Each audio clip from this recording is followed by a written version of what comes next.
My mother invited my cheating ex-boyfriend to Sunday dinner without telling me, and when I walked out, she blamed me for ruining everything. But what she did next crossed a line that can never be uncrossed, and now I'm done pretending that family means accepting disrespect disguised as love.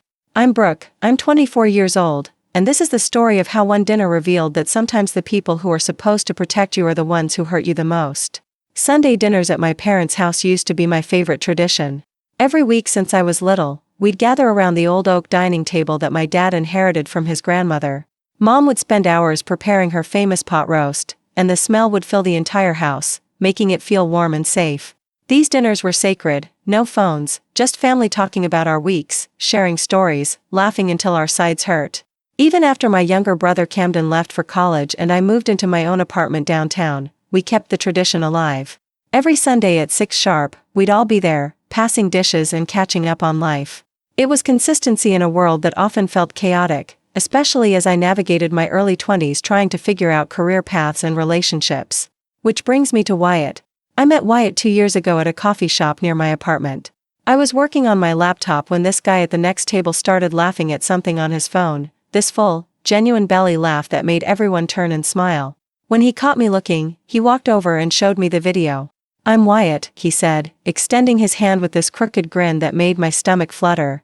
We ended up talking for 3 hours. He was 26, worked in graphic design, loved hiking and terrible reality TV shows. He had this way of making me laugh until I snorted, which should have been embarrassing but felt natural with him. When he asked for my number, I didn't hesitate. Our first date was supposed to be dinner and a movie, but we got so caught up talking over appetizers that we never made it to the theater. Instead, we walked around downtown until midnight, sharing stories about our childhoods, our dreams, our biggest fears. It felt like I'd known him for years. Within 6 months, we were practically inseparable. Wyatt would come to Sunday dinners regularly, and my parents adored him. Dad appreciated that Wyatt could talk sports and didn't mind helping with yard work. Mom was completely smitten. She'd make his favorite dessert, ask about his family, treat him like the son she'd always wanted. "He's perfect for you, honey," she'd tell me while we cleaned dishes. "He's stable, he's kind, and you can see how much he loves you just by the way he looks at you." And it did feel like love.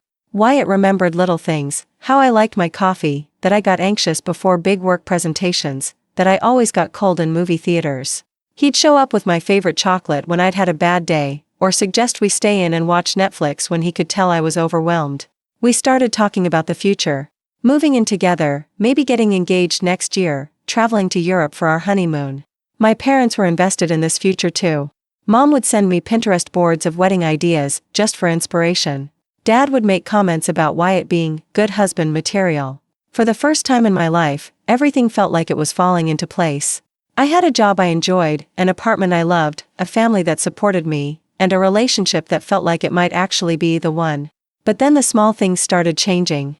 It began with Wyatt's phone habits. He'd always been pretty open about his phone, leaving it face up on tables, letting me use it to look up directions. But suddenly he was keeping it face down, taking calls in another room, being more protective of his screen when I was nearby. When I asked about it, he'd say it was work stuff. "My boss has been really demanding lately. I don't want to bore you with all the technical stuff." That made sense. His company had been going through restructuring, and he'd mentioned being stressed about potential layoffs. I tried to be supportive, giving him space when he needed to take those mysterious work calls. Then there were the late nights. Wyatt had always been punctual, but suddenly he was working until 9 or 10 regularly. Weekend trips that used to be us time became interrupted by urgent emails and calls. Date nights got postponed because of last-minute deadlines. "I'm sorry, babe," he'd say, looking genuinely frustrated. "Once this big project is done, things will go back to normal. Just a few more weeks." But weeks turned into months, and normal never came back. The changes were subtle enough that I could rationalize them individually. Work stress happened to everyone.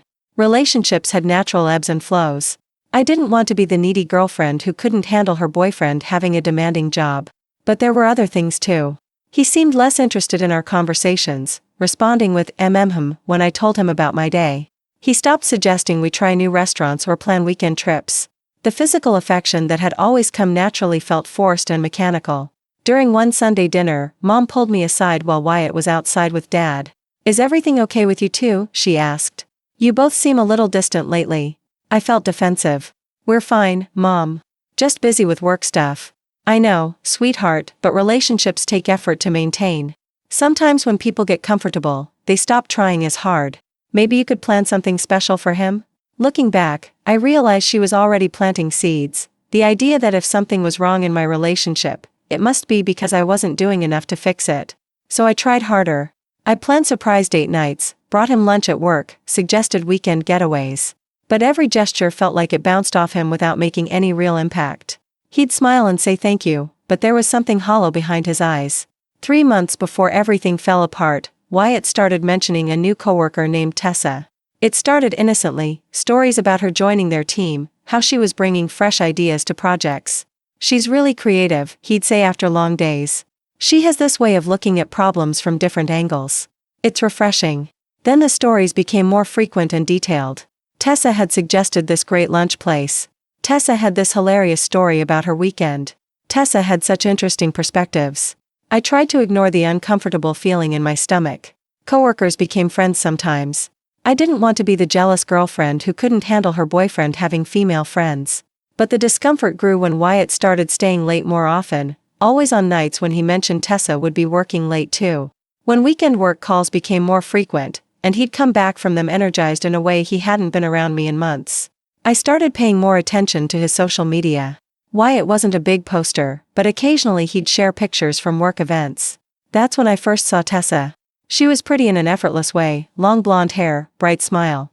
In the group pictures from office happy hours, she was always standing close to Wyatt, her hand on his arm or her head tilted toward him like they were sharing some private joke. I studied those photos obsessively, looking for signs of something inappropriate but not finding anything definitive. Just a closeness that made my chest tight with anxiety. But still, I said nothing. I convinced myself I was being paranoid, that work stress and my own insecurities were making me see problems that didn't exist. The Sunday dinner 6 months ago started like any other. I drove over to my parents' house around 5:30, bringing wine and looking forward to family time. Wyatt had begged off, saying he had a deadline to meet, which had become increasingly common.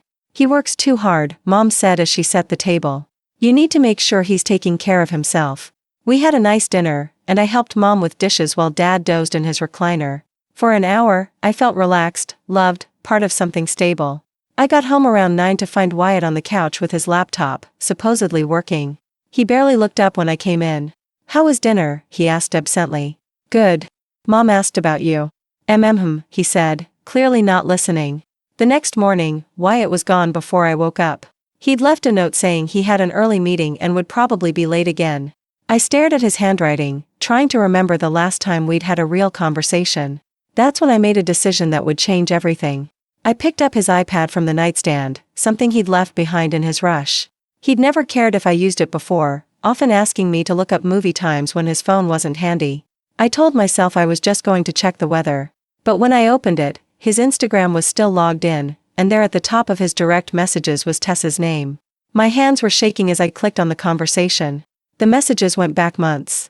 Innocent at first, work questions, funny memes, casual conversation. But as I scrolled to more recent messages, my heart started pounding. Can't wait to see you tonight, from 3 days ago. Last night was incredible. I can't stop thinking about you, from a week ago. I know this is complicated, but I think I'm falling in love with you, from 2 weeks ago. And then, from just last night while I was at Sunday dinner, wish you were here instead of working. Missing you like crazy. Tessa's response, soon we won't have to sneak around anymore. Just need to figure out the right time to tell Brooke. I sat on our bed reading through months of increasingly intimate messages. Messages sent while he was supposedly working late. Messages that revealed not just a physical affair, but an emotional one that had been building while I'd been trying to convince myself everything was fine. The worst part wasn't even the cheating itself. It was reading how he talked about me to her. How our relationship had become an inconvenience to work around. How I seemed clingy and suspicious lately, and it was making their situation more stressful. I screenshot everything. Not because I had some master plan, but because I needed proof that this was real. Then I closed the iPad, got dressed, and went to work like it was any other Tuesday. I don't know how I made it through that day. Every time my phone buzzed with a text from Wyatt, I felt physically sick. But I didn't confront him. Something in me needed to see how far he'd take the lie. That night, he came home around 10 with Chinese takeout and an apology about missing dinner. The Tessa project is really heating up, he said, using her name so casually I almost laughed. But I think we're finally making real progress. That's great, I said, my voice sounding strange. I'm glad you're working with such talented people. He smiled at me, the first real smile I'd seen in weeks, and I wondered if I could pretend I'd never seen those messages. But then his phone buzzed, and I watched his face light up as he read the text. The same expression he used to get when he'd hear from me. The next day, I called in sick and spent the morning looking at apartments. I needed an exit strategy, a place to go where I could fall apart in private. I found a small one-bedroom place, put down a deposit, then called my brother. Camden? Are you free this weekend? I need help moving some stuff. Moving? What's going on? I'll explain everything this weekend. That night, I decided to get evidence that couldn't be denied. I knew Wyatt was supposed to be working late again, and based on his messages, I was pretty sure I knew where he really was. I drove past Tessa's apartment building around 8 p.m. and saw his car parked outside. I took pictures of the license plate, the building number, everything that would prove he was there when he was supposed to be at the office. He came back around 11:30, full of apologies about the late night and stories about demanding clients. I listened to him lie to my face while my phone sat next to me with photographic evidence of exactly where he'd been. I waited until he was asleep, then spent the night packing my most important belongings. By morning, I had removed most traces of my life from our shared apartment. Friday night, I suggested we go out to dinner. We haven't been spending enough quality time together, I said. Wyatt seemed surprised but pleased. That sounds great. Let me make it up to you. We went to the restaurant where we'd had our first date. But then his phone buzzed, and he couldn't resist checking it, and I saw Tessa's name flash across the screen. Work? I asked innocently. Yeah, just logistics for Monday. He put the phone face down, but his fingers kept twitching toward it. You know, I said, taking a sip of wine, I've been thinking about us lately. About our future. His face went pale. Oh? Yeah. I guess I'm wondering where you see this going. Brooke, I think we should just focus on the present. There's a lot of stuff changing at work. What kind of stuff is changing? Just new people, new dynamics. It's complicated. Like Tessa? The color drained from his face completely. What about Tessa? You mention her a lot. She seems important to you. She's a coworker, Brooke. That's all. I smiled at him, the kind that probably looked genuine but felt like glass. Of course she is. Saturday morning, I made a show of getting ready to go shopping with friends. Girls' day, I told Wyatt. Might be out most of the afternoon. What I actually did was park down the street and wait. Sure enough, around noon, Tessa's car pulled up. I watched her walk up to our building, using the key code Wyatt had obviously given her. I took pictures, then drove to a coffee shop and spent 3 hours deciding what to do next. Instead of confronting them, I did something that felt both calculated and spontaneous. I posted one of the photos to my Instagram story with the caption, "Interesting way to spend a Saturday afternoon." Then I turned off my phone and drove to my new apartment. When I turned my phone back on Sunday evening, I had 47 missed calls and over 100 messages. From Wyatt, from Tessa, from friends who'd seen my post. Wyatt's messages went through predictable stages. Confusion, panic, anger, bargaining, and finally acceptance. I'm sorry. I never meant for it to happen this way. The Instagram post had done exactly what I'd hoped. It forced him to admit the truth to everyone who followed both of us. There was no way to spin it when I had photographic evidence. The confrontation was almost anticlimactic.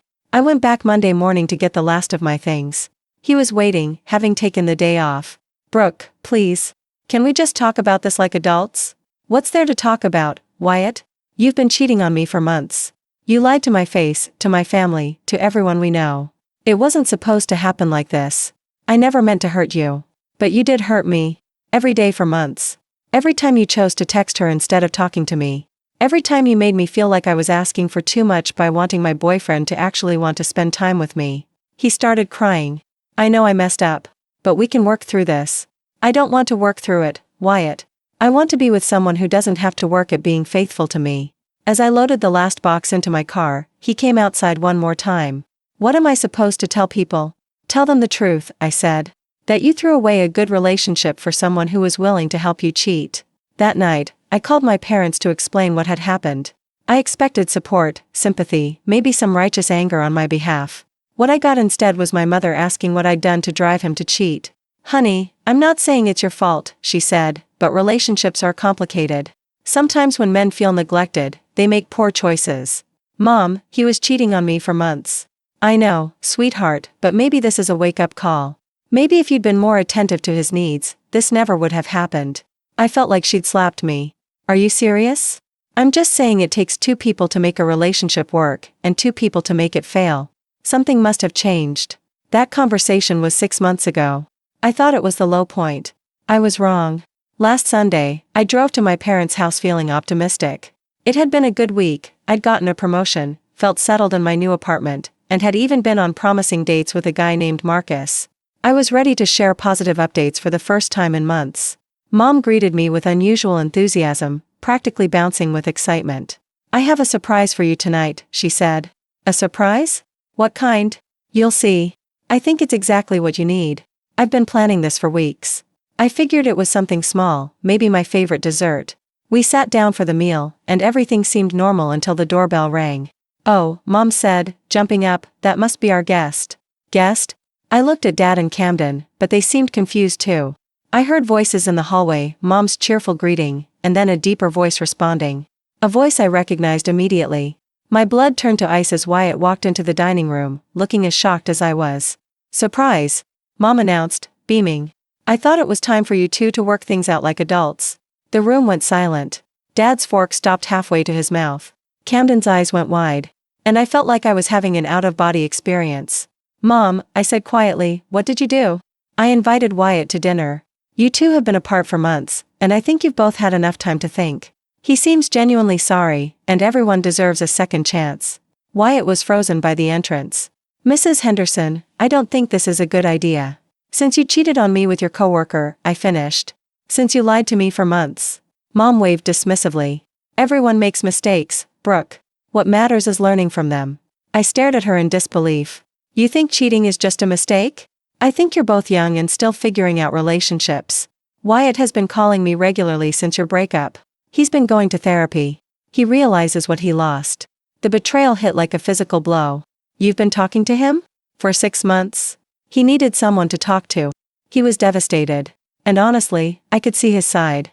You had gotten a little distant in those last few months. Maybe if you'd been more present. Stop. The word cut through her explanation. Just stop talking. I stood up, my legs shaky. Wyatt stepped toward me with his hands raised. Brooke, please. I know this is awkward, but maybe we could just. No, I said, backing toward the living room where I'd left my purse. Absolutely not. Mom followed me. Brooke Marie Henderson, sit back down. You're being incredibly rude. Your guest? I spun to face her. You invited my cheating ex-boyfriend to ambush me, and you're worried about me being rude. He's not just your ex-boyfriend. He was part of this family for 2 years. We all cared about him. Well, I don't. And the fact that you can't respect that is absolutely insane. Dad finally found his voice. Donna, maybe this wasn't the best approach. Don't undermine me when I'm trying to help our daughter. Help me? I almost laughed. You think this is helping me? Yes, I do. I think you're being stubborn and prideful, and you're going to let the best relationship you've ever had slip away because you can't forgive one mistake. One mistake? Mom, he cheated on me for months. He lied to my face every day. This wasn't one mistake, this was months of deliberate betrayal. Mom's expression softened, but not in the way I'd hoped. She looked at me with pity. Sweetheart, I know you're hurt. But holding on to anger isn't healthy. Forgiveness is a gift you give yourself. This isn't about forgiveness. This is about respect. This is about understanding that some betrayals can't be undone with therapy sessions. But he loves you. He made a mistake, but he loves you. I looked around the room. Dad looked uncomfortable but wasn't contradicting Mom. Camden was staring at his plate. Wyatt was standing there looking like he wanted to disappear. None of them were going to support me. They were all going to let her steamroll over my boundaries because it was easier. I can't do this, I said, grabbing my purse. I can't sit here and pretend this is normal. Mom followed me into the hallway. Brooke, don't leave. We're supposed to be a family. Families also respect each other's decisions. Families don't ambush each other. You're overreacting. This is exactly the kind of dramatic behavior that probably pushed Wyatt away in the first place. I stopped with my hand on the doorknob. What did you just say? Maybe if you'd been a better girlfriend, none of this would have happened. Maybe if you'd paid more attention to his needs instead of being so focused on your career, he wouldn't have looked elsewhere. The hallway felt like it was spinning. This was my mother, the woman who'd raised me, and she was blaming me for my boyfriend's infidelity. I can't believe you just said that. Someone needs to say it. You've always been too independent, too stubborn. You think you can walk away from a good man because he made one mistake, but good men are hard to find. A good man doesn't cheat on his girlfriend for 6 months, I said, my voice rising. A good man doesn't lie every single day. But he came back. He's trying to make amends. No, it doesn't count for anything. And the fact that you think it does, the fact that you've been talking to him behind my back, the fact that you ambushed me tonight, none of that is okay. I opened the door, but she grabbed my arm. Don't you dare walk out on this family. We've always been there for you, and this is how you repay us. I pulled free and looked at her, really looked at her, for what felt like the first time in years. Help me? Mom, this isn't help. This is control. This is you deciding that your comfort with Wyatt is more important than my feelings about being betrayed. I stepped onto the porch. Behind me, I could hear voices from the dining room, Dad trying to smooth things over, Camden asking if he should leave. Brooke, Mom called after me. If you leave now, don't expect me to pick up the phone when you call crying about being alone. I turned back one more time. She looked smaller than I remembered, and completely convinced she was being wronged. I won't be calling, I said. I won't be crying. And I won't be alone, because being alone is better than being with people who don't respect me. That was 2 weeks ago. Since then, my phone has been buzzing with calls and texts from both parents. Dad's messages are brief, your mother is upset. Maybe you could call her? Moms are longer and increasingly frustrated, I can't believe you're still being dramatic over a dinner invitation. But the message that broke me came 3 days ago, from Dad. Brooke, you need to apologize for the scene you made. This has gone on long enough. A scene? That's what they're calling my refusal to be manipulated into reconciling with my cheating ex yesterday. I got a text from Camden. Mom and Dad are talking about inviting Wyatt to Thanksgiving. They think if you see him in a low-pressure environment, you might be more willing to work things out. I stared at that message for a long time. They were planning to do it again. Despite my reaction, despite my clear boundaries, they were going to invite my cheating ex to another family event. This wasn't a mistake. This was a pattern. This was my mother deciding she knew better than I did what was good for my life. So I made a decision that 6 months ago would have seemed impossible. I wrote a letter, an actual handwritten letter that I mailed to my parents' house. In it, I explained exactly how their behavior had affected me and what would need to change if they wanted a relationship with me. I am not a child who needs you to manage my relationships, I wrote. I am not a broken toy that needs to be fixed by getting back together with someone who betrayed me. I am a grown woman who made a healthy decision to remove a toxic person from my life, and I need my family to respect that. I gave them a choice: respect my boundaries and stop trying to orchestrate a reconciliation, or continue prioritizing their comfort over my well-being and lose me in the process. I mailed the letter on Tuesday. By Friday, I had my answer. Mom called, crying, and left a voicemail that was both an apology and an accusation. I got your letter, and I just don't understand how we got to this point. All I've ever wanted is for you to be happy. I'm sorry if you felt ambushed, but I truly believed I was helping. However, I cannot apologize for caring about your future. If that makes me a terrible mother, then there's nothing more I can say. Dad's text was shorter. Your mother is devastated. We've always supported you, and this is how you repay us? We raised you better than this. Even faced with a clear explanation of how their actions hurt me, they still couldn't see past their own perspective. They still couldn't understand that love without respect isn't really love. So I didn't respond. I just stopped. I stopped carrying the weight of their disapproval. I stopped trying to make them understand something they didn't want to understand. The first few weeks were hard. There were moments when I'd reach for my phone to call Mom about something funny at work, or when I'd drive past their house and feel a sharp pang of loss. But gradually, that space started filling up with other things. Peace. Self-respect. The knowledge that I'd stood up for myself when it mattered most. I started having friends over for Sunday dinner instead. Marcus brought his famous lasagna. My college roommate drove up with her new baby. Camden came by whenever he was home, usually bearing apologies from our parents that I politely declined to discuss. 3 weeks ago, I heard through Camden that Wyatt and Tessa had broken up. Apparently, once he wasn't the forbidden romance anymore, the relationship lost its appeal. She told him he could come to Thanksgiving, Camden warned me. She said you'd probably be ready to talk by then. Let me know how that goes, I said. I'll be having Thanksgiving with Marcus's family. Last week, I ran into Wyatt at the grocery store. He looked terrible, thinner, with dark circles under his eyes. Brooke, he said. How are you? I'm good, I said, and realized I meant it. Really good. I want you to know I never asked your mom to invite me that night. I was as surprised as you were. But you went, I pointed out. Yeah, I went. Because I thought maybe enough time had passed that we could be friends. Friends? Wyatt, you cheated on me for 6 months. In what world would we be friends? I know I messed up. I've been going to therapy. I'm not the same person I was then. Good for you. I hope that helps you be better for the next person. But that doesn't change anything between us. Your mom thinks, my mom doesn't speak for me. Whatever relationship you have with her has nothing to do with me. He nodded slowly. For what it's worth, I think you're right to stay away from me. I don't deserve another chance, and you deserve better. It was the first honest thing he'd said to me in over a year. Yeah, I said. I do. I'm writing this 6 months after that disaster dinner, and I'm in a completely different place. I'm still dating Marcus, and it's the healthiest relationship I've ever had. He respects my boundaries, communicates openly, and has never made me feel like I'm asking for too much by expecting honesty. I'm still not speaking to my parents. They send cards on holidays with notes about how much they miss me and hope I'll come home soon. But they've never acknowledged that what they did was wrong. Camden graduates next month, and I'll be there cheering him on. My parents will be there too, and it'll probably be awkward, but I'm not going to miss my brother's achievement.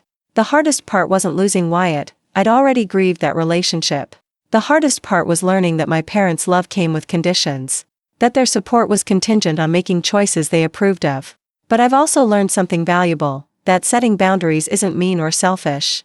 It's self-respect. It's saying that you matter enough to demand decent treatment, even from people who claim to love you. I've learned that family isn't just about blood, it's about people who see you, respect you, and support your right to make your own choices. It's about people who trust your judgment about your own life. And I've learned that sometimes the most loving thing you can do is walk away from people who refuse to treat you with basic respect. Not because you don't love them, but because you love yourself enough to insist on better. My life is quieter now, but it's also more peaceful, more authentic, more mine. I wake up knowing that the people in my life are there because they want to be, not because they're trying to fix me or change me. Would I prefer to have a family that could love me without trying to control me? Of course. Do I hope that someday my parents will understand why their behavior was damaging? Absolutely. But I'm not waiting for that day anymore. I'm not putting my life on hold hoping they'll develop the self-awareness to see how their actions affect others. I'm building a life filled with people who respect me, who celebrate my growth, who trust me to know what's best for my own heart. And that life is more beautiful than any fantasy of family harmony built on my compliance and silence. The woman who walked out of that dining room 6 months ago was broken and desperate for her family's approval. The woman writing this story now is strong, clear-eyed, and finally understands that approval from people who don't respect you isn't worth having. And that makes all the difference.